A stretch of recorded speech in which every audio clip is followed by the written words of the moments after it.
There we go. Look at that.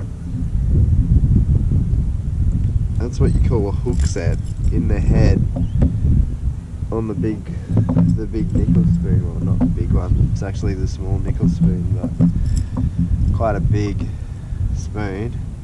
Little fish.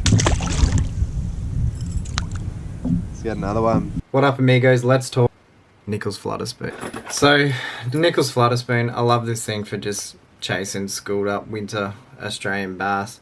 Main reason is because it's just different and bigger than a lot of the spoons that we throw for bass. So it's not a massive lure, but it is a 4-inch spoon, and to start with, does seem a little bit intimidating. But if you've seen some of the bony brim that we get in our dams around southeast Queensland, these bass eat huge stuff. So even though it's great for targeting those bigger bass, particularly on the edges of schools or as schools move through, even the small guys will eat it. It's not too big for them.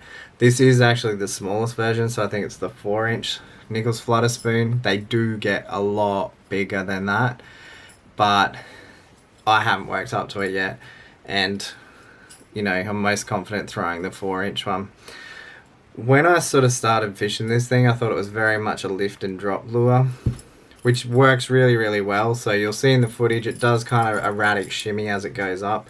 And then when it drops, it kind of spins on itself and flutters. So initially when I got it, I was wondering why there's such a heavy duty swivel on there, but I guess that's trying to reduce line twist as the lure does kind of spin and flip through the water.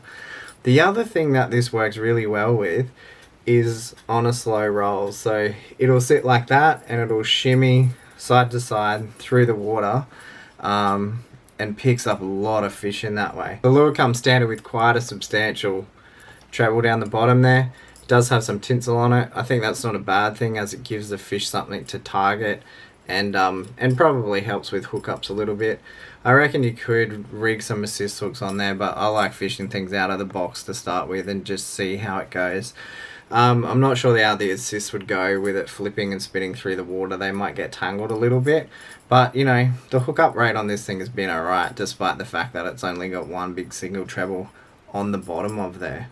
So I fished this thing in probably anywhere from like 2 meters down to 20 plus meters. It does have like a surprisingly slow sink rate given the size of the lure, and I think that does a little bit of that is how it spins through the water. It kind of slows how it falls. Really fun lure to use, something a little bit different. They're not a cheap lure, but they are worthwhile having in the tackle box, so why not give them a go?